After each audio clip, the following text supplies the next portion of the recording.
Hello everybody. Hope you guys are doing well. So today we will be continuing our journey in Swift. But before we proceed ahead, just let me check if everything is working as intended to work, or if there is any error.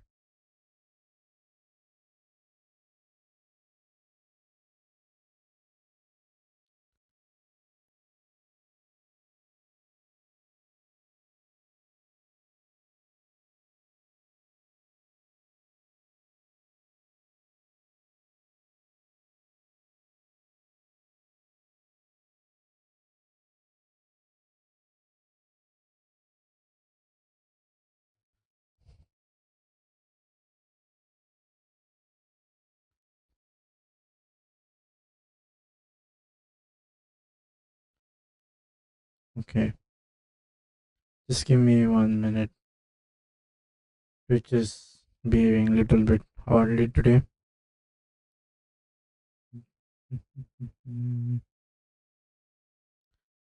Okay.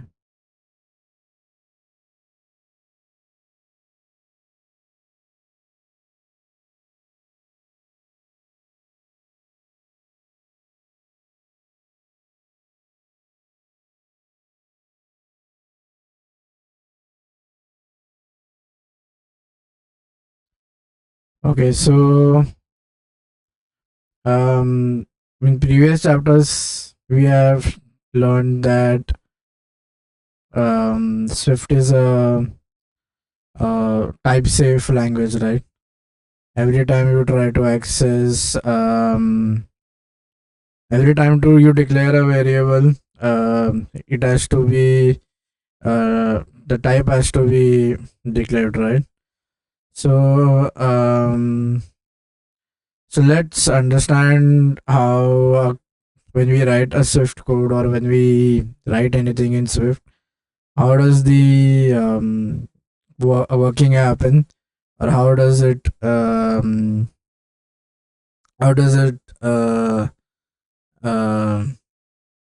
how does it work behind the scenes? So in most scripting language, you see like in JavaScript, you have a JavaScript, like this is again the JavaScript. In JavaScript you will have a JavaScript engine, right?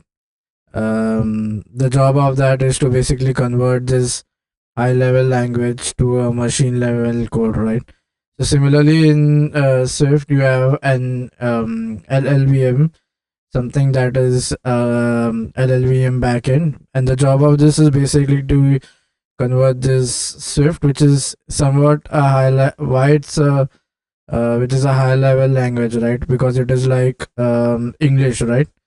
So then some method has to do that. So basically, or something has to convert that high level to machine code, right? So that is basically the job of this engine, right? Remember, this is a virtual machine, right? So this is a virtual engine. Now, as in other languages, you have something called as JavaScript, right? To perform the memory management, right? But in Swift, we have something called as ARC. Now, this is somewhat like a JRC, like a garbage collector. But the difference between ARC and garbage collector is it works at runtime, because we say that this is an ARC engine. So if it's an engine, then it has to work at runtime time, right? Just like how we have our um, um, virtual machine engine that is working at runtime. So on similar lines, both of these engine needs to work at runtime. Since this is an engine and this is also an engine, both of them will work at runtime. Now then you have something called as so this is basically the random access, right? Here is where the this is not the random. This is the hard disk, right? This is where from It is where from your variables and your other data structures. For example, something like you might have a heap in some other languages. Now we say that we should not declare a very big variable. The reason is SSD can be of infinitely. You can have like 1 TB through 2 TB SSD, right? It's not the issue with the SSD. Now the after converting this machine code, we pass it to the RAM, right? Now remember, RAM is always like smaller in size. It will be like 12 GB, 16 GB, 14 GB. You can't have a 1 TB RAM because that will then degrade the speed. You don't want the speed to come down because as the CPU and the RAM board should be synchronized. Otherwise, they won't be able to communicate. So this is like the SSD, but this will be of size like 1 TB, 2 TB, 3 TB, and so on. It will be 512 as well. You get 256, 512. These are usually bigger sizes, right? Uh, yeah, this is basically the ARC that is responsible for um, doing that memory management, right? Because and it works at runtime, and it will perform checks at runtime. So um,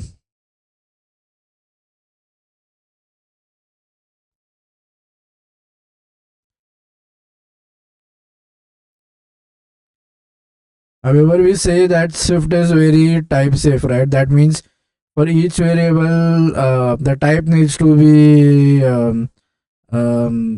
declared, right? So then there is one more thing that needs to have at compile time, right? So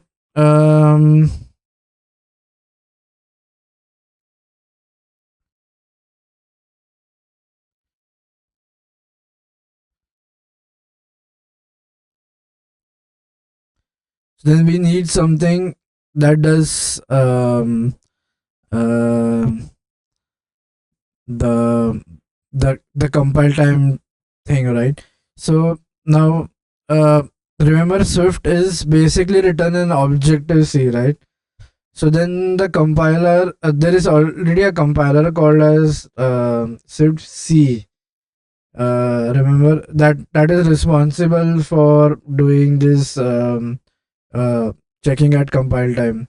So this is at runtime is what we do the automatic reference management or nothing but the memory management. This is when we should release the memory and when we should keep the memory. For example, in JS we had something called as mark and sweep, right? So on similar lines, that is what ARC is going to do. But then at that time, GC should not be so that their GC was not a an engine, right? That was not doing at runtime, but this is going to do at runtime.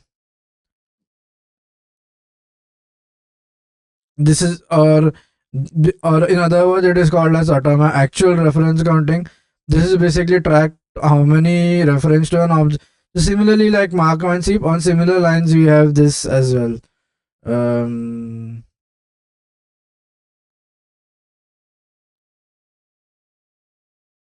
Whenever I'm talking about JavaScript, I'm basically referring to the Node.js engine, right? That is responsible for uh,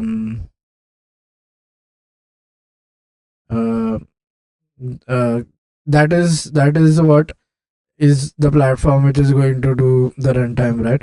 Even in Node.js, GC will happen in runtime because it kind of uses that mark and sweep algorithm in the runtime phase, just like how automatic reference counting is going to allocate and deallocate if there is any reference lost to the memory.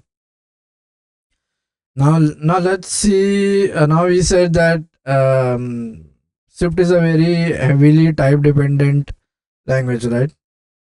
That means if you have anything in Swift, the type needs to be declared. So then that is what we are saying here. We are saying that Swift is a very so we are going to understand the role of generics, like why do we need them? Why do we need generics? So remember, Swift is a type safe language. Now, by this that we means what we say is since Swift has compile time checking, the type of the variable must be declared. Now, what is a variable? You say variable is like a jar, right? So, like a jar, and then in this jar you can store different things, right? The type is basically going to indicate what this jar is going to contain. For example, if we say the jar has jelly, now we say that the jar has jelly, then by that what we are trying to say is that the type is jelly. On similar lines, there are two ways in which type identification works, right? Now, generally, if we don't have a variable initialized and we have a variable initialized, if there is already a variable initialized, then there is no need to mandatory keep the annotation, right? It will be directly inferred from the value itself. For example, if I do like if I do something like um, now Swift knows that this is int, right? So there is no need to do any annotations here. However, if we do it, however, if you don't initialize, here we need to specifically mention it. What type of data are we storing in it in this? Because again, Swift is highly type safe language. That is one of the advantages of using, or one of the plus points of using Swift.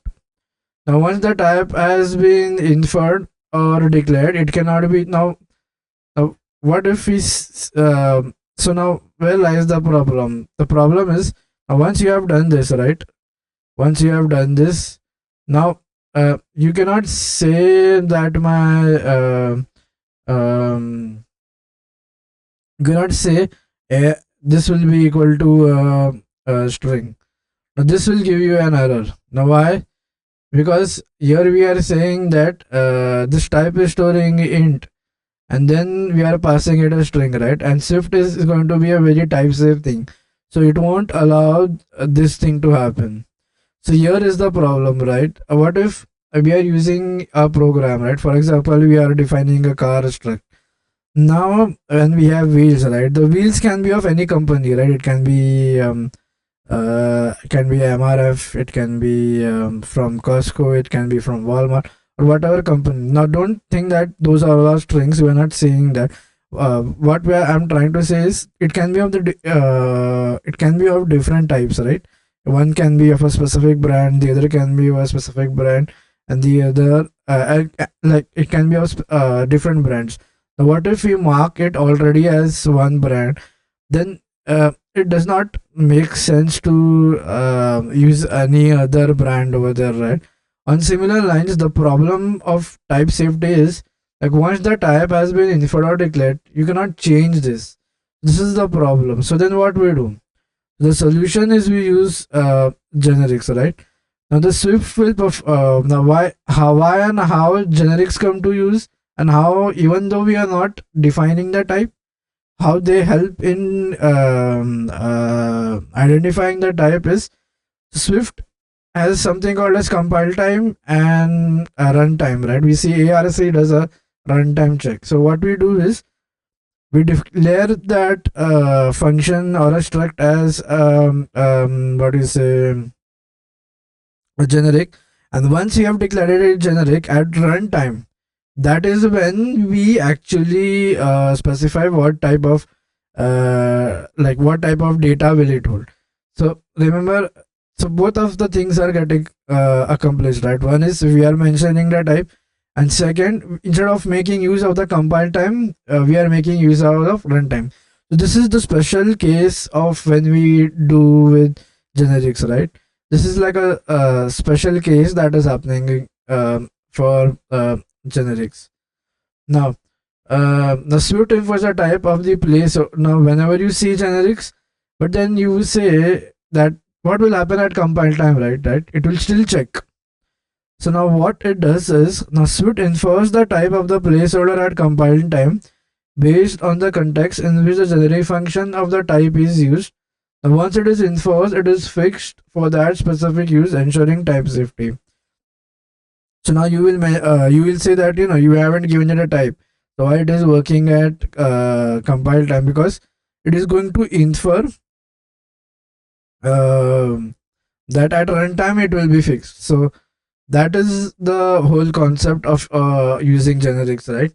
The way to declare generics is using this angular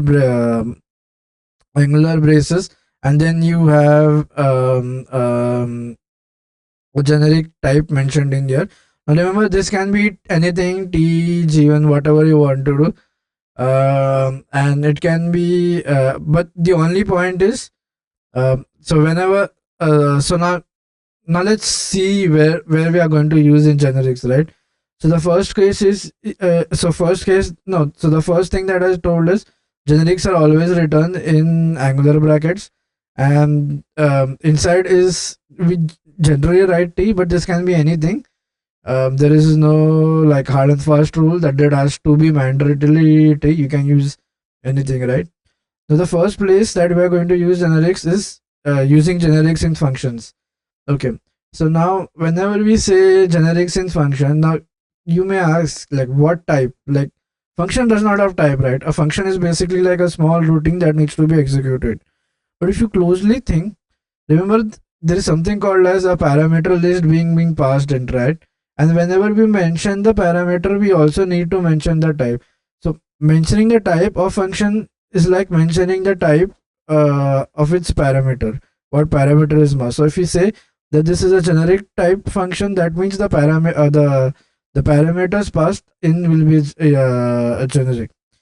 Now this hyphen is basically nothing, like it is instead of, so while calling the function there is no need for you to mention like value colon 10. You can directly just write 10 and it will be inferred that this is that value.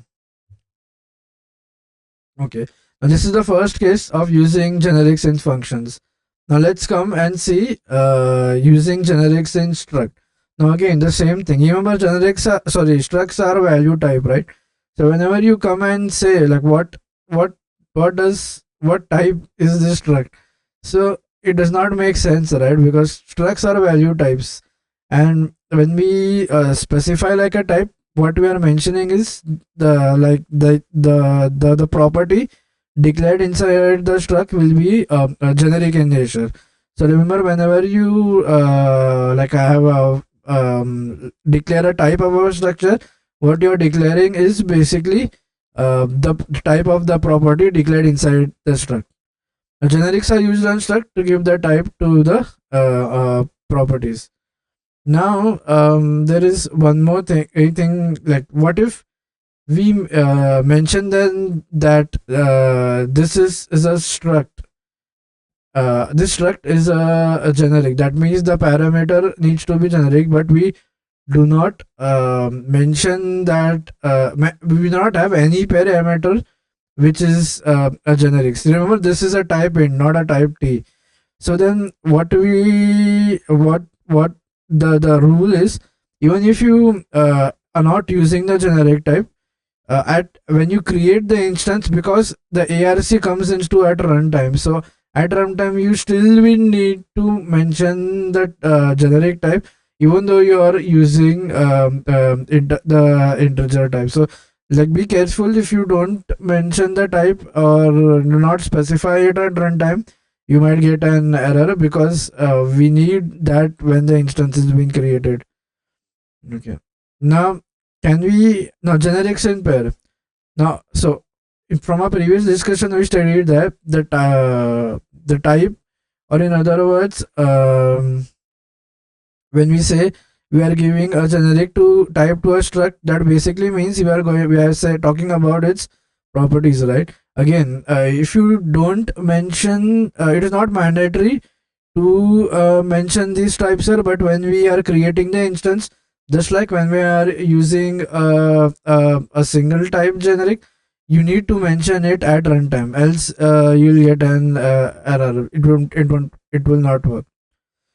Now the next thing that we are going to see is how to add constraint to a generic, right? Now how to add constraint is basically we are trying to confirm that type to a specific protocol, right? Now the first way is basically when we are only having one protocol, you can just use the colons like just in the normal way, and then you can conform to that protocol. Now what if we want our types to conform to multiple protocols? So then you can use a where.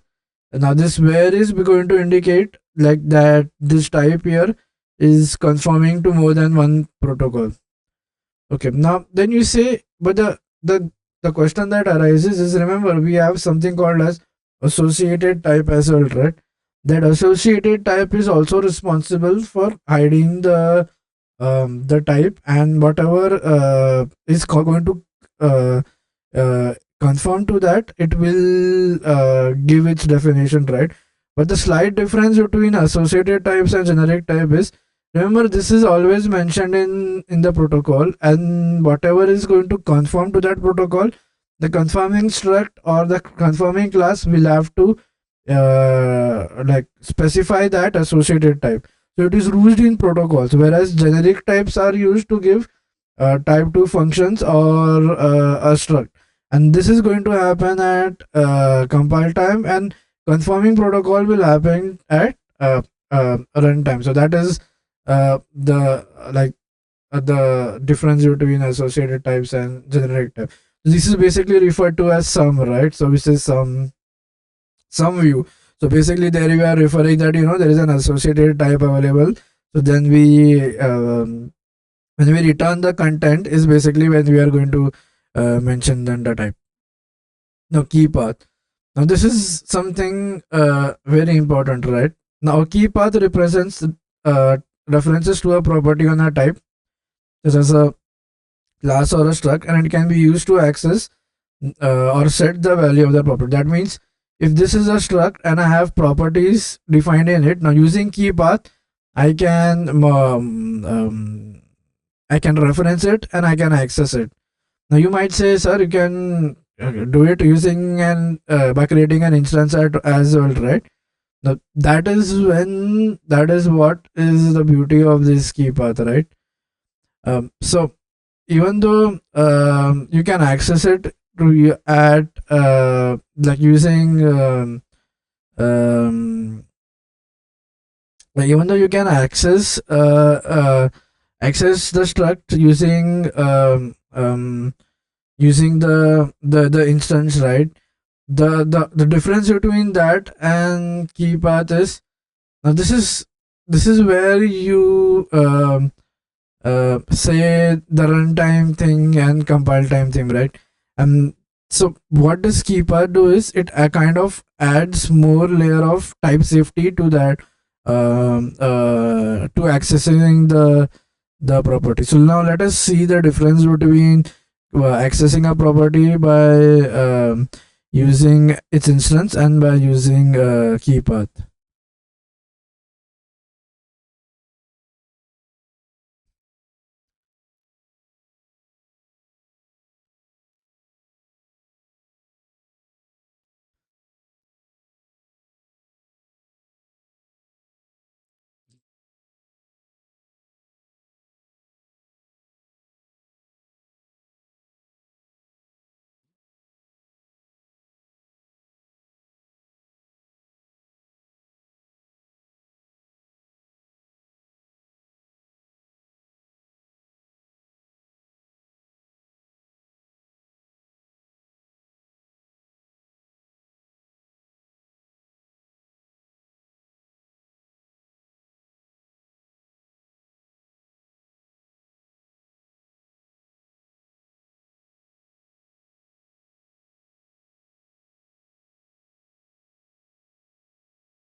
Okay.